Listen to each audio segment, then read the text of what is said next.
नमस्कार दोस्तों। क्या होगा अगर आपका यूएमआईडी मेडिकल कार्ड डिसेबल हो जाए, यानी कि आपका जो उम्मीद का मेडिकल कार्ड है वो डिसेबल हो जाए और उसके बाद आप यूएमआईडी से संबंधित कोई भी चेंजेस नहीं कर पाओगे या आप यूएमआईडी से संबंधित कोई भी फैसिलिटी यूज नहीं कर पाओगे। ये डिसेबल क्यों होता है, इसको किस तरीके से अनेबल किया जाता है और इससे हमें कौन कौन सी फैसिलिटीज नहीं मिल पाएंगी, आइए सीखते हैं आज के इस वीडियो में। नमस्कार दोस्तों, मैं हूं रवि और स्वागत है आपका हमारे यूट्यूब चैनल जोरवाल टेक पर। तो गाइस, आपने अभी तक भी चैनल सब्सक्राइब नहीं किया है तो यार सबसे पहले चैनल को सब्सक्राइब कर लो, फिर बढ़ते हैं आगे वीडियो में और वो जो नोटिफिकेशन वाला आइकन है उसको भी जरूर दबाना है।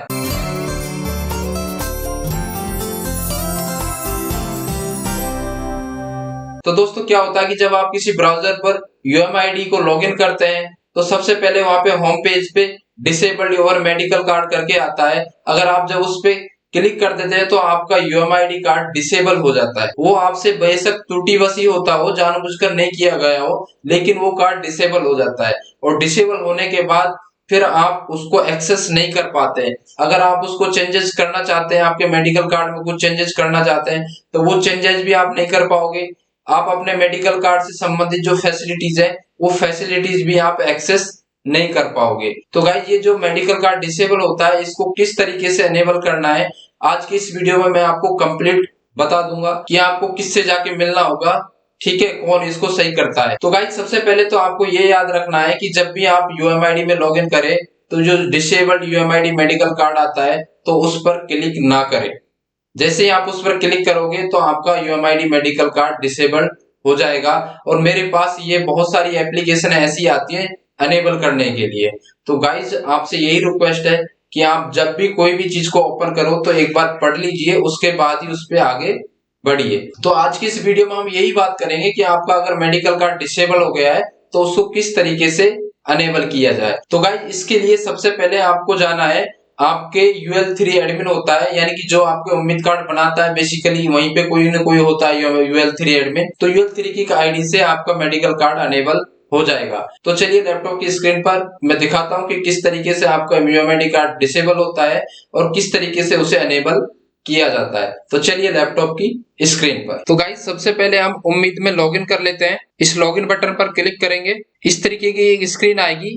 यहाँ पर अगर आपका स्पाउस भी रेलवे में है और तो उसका यहाँ पर पीएफ नंबर या पीपीओ नंबर डालना है, अगर नहीं है तो इसको स्किप करना है। ये आपका होम स्क्रीन आ जाता है। यहाँ पे आता है एक एम्प्लॉय साइट जो आपकी आईडी पे दिखेगा, दूसरा आता है एडमिनिस्ट्रेटिव साइट, जो भी प्रशासनिक कर्मचारी होंगे जो यूएमआईडी कार्ड बनाते हैं तो उनके पास ये ऑप्शन दिखता है।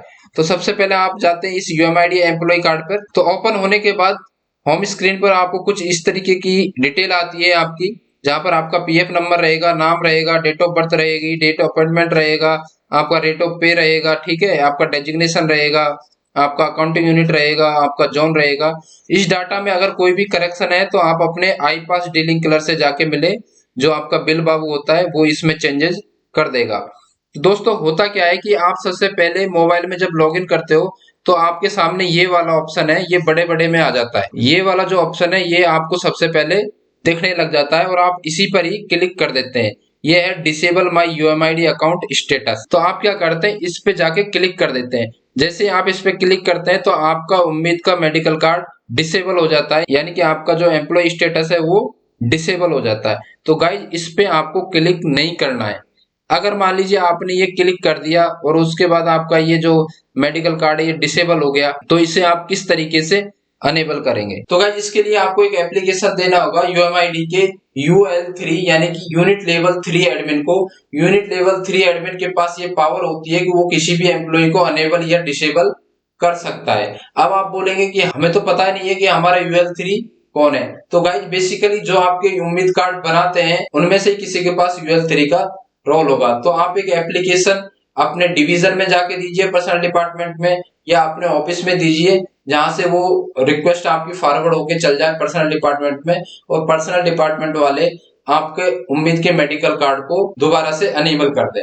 ठीक इसी तरीके से अकाउंट्स में अकाउंट्स वाले बनाते हैं, आरपीएफ में आरपीएफ वाले बनाते हैं, बाकी सबका पर्सनल डिपार्टमेंट ही बनाता है। अब मैं ले चलता हूँ UL3 एडमिन की आईडी पे कि एक UL3 एडमिन किस तरीके से किसी एम्प्लॉय की स्टेटस को अनेबल करेगा जो डिसेबल हो गई है और उसको वो किस तरीके से दिखेगी। तो गाइज जब हम लॉगिन हो चुके हैं UL3 एडमिन की आईडी से, तो उसको सबसे पहले इस एडमिनिस्ट्रेटिव पार्ट पे जाना है। यहाँ पे क्लिक करेंगे। क्लिक करने के बाद यहाँ पे दो ऑप्शन आता है, एक तो UL3 एडमिन और दूसरा आता है एस्टेब्लिशमेंट क्लर्क। ठीक है, वो आपको जो जो रोल मिले हुए हैं उसके अकॉर्डिंग होगा। अगर आपके UL3 एडमिन है तो ही आप इस पे चेंज कर पाओगे। तो मैं यहाँ पे UL3 पे क्लिक करता हूँ। इस वाले UL3 पे मैं आपको क्लिक करके बताता हूँ। क्लिक करने के बाद हमारे पास इतने सारे ऑप्शन आ जाते हैं जो एक UL3 की आईडी पर होते हैं। तो गाइज आपको इन ऑप्शन में से नीचे आना है और यहाँ पे एक ऑप्शन होता है अनेबल एम्प्लॉय और दूसरा होता है डिसेबल एम्प्लॉय। ऐसे ही अनेबल पेंशनर और डिसेबल पेंशनर ये दोनों के लिए लागू होता है। अब मान लीजिए आपका कोई एम्प्लॉय है वो डिसेबल हो गया है, तो उसको अनेबल करने के लिए आपको यहाँ पे जाना है। अगर मान लीजिए किसी एम्प्लॉय को डिसेबल करना है तो उसके लिए आपको यहाँ पर जाना है। यदि आपको किसी पेंशनर को अनेबल करना है तो आपको इस वाले ऑप्शन पे जाना है, और अगर किसी पेंशनर को डिसेबल करना है तो आपको इस वाले ऑप्शन पर जाना है। तो हमें मान लीजिए किसी एम्प्लॉय को अनेबल करना है तो हम इस वाले ऑप्शन पर जाएंगे, अनेबल एम्प्लॉय पर। इस पे क्लिक किया। क्लिक करने के बाद यहाँ पे आपको पीएफ नंबर मांगेगा। पेंशनर के केस में पीपीओ नंबर मांगेगा और एम्प्लॉय के केस में आपको पीएफ नंबर मांगेगा।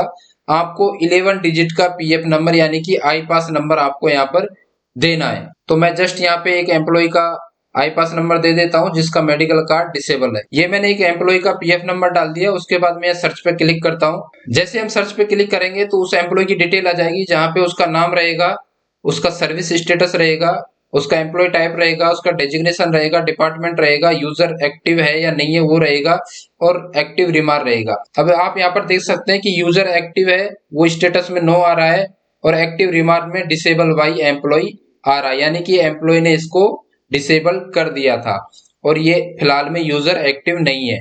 तो गाइज इसको एक्टिव करने के लिए आपको इस रिमार्क वाले कॉलम में रिमार्क देना है और उसके बाद इस यूजर अनेबल वाले ऑप्शन पे जाके उसे अनेबल कर देना है। तो मैं यहाँ पे एक रिमार्क दे देता हूँ। तो यहाँ पे मैंने एक रिमार्क दे दिया है, ऐसे ही आप अपने हिसाब से रिमार्क दीजिएगा। उसके बाद आपको इस यूजर अनेबल के वाले ऑप्शन पे जाना है। यहाँ पे इस वाले ऑप्शन पर आपको क्लिक करना है। जैसे ही आप क्लिक करेंगे कुछ इस तरीके से ये स्क्रीन चलेगी और यहाँ पे देखिए ये अपडेट सक्सेसफुली वाला ऑप्शन आ गया। तो आपका ये एम्प्लॉय का स्टेटस अब अनेबल हो चुका है। अब मान लीजिए मैं दोबारा से इसी एम्प्लॉय को चेक करता हूँ अनेबल हुआ है कि नहीं हुआ है। तो मैं यहाँ पे सर्च करता हूँ, तो आप देखिए आपका ये यूजर एक्टिव हो चुका है और यहाँ पे एक्टिव रिमार्क भी आ गया है। ठीक है, तो इस तरीके से आप किसी भी एम्प्लॉय को अनेबल कर सकते हैं। तो गाइज ये था हमारा प्रोसेस कि कोई भी एम्प्लॉय अगर डिसेबल हो जाता है तो उसको किस तरीके से अनेबल किया जाता है UMID पोर्टल पर। तो ये काम करेगा UL3, और एम्प्लॉय को ध्यान रखना है कि वो अपना डिसेबल वाले ऑप्शन पर जाकर क्लिक नहीं करे, अदरवाइज उसको परेशानी हो सकती है। तो आई होप गाइस आपको पता चल गया होगा कि आपका जो उम्मीद में स्टेटस है वो किस तरीके से डिसेबल होता है और किस तरीके से उसको अनेबल किया जाता है, किसके द्वारा उसे अनेबल किया जाता है। तो गाइस वीडियो इन्फॉर्मेटिव हो तो ज्यादा से ज्यादा लोगों में शेयर करें, चैनल को सब्सक्राइब करें, वीडियो को लाइक करें, और आप मुझे कमेंट करके बताएं कि इस वीडियो का कौन सा पार्ट आपको अच्छा लगा और आपको उम्मीद से संबंधित कौन कौन सी समस्या आ रही है। मैं कोशिश करूंगा कि उनके ऊपर आपको एक डेडिकेटेड वीडियो बनाकर दे दूं।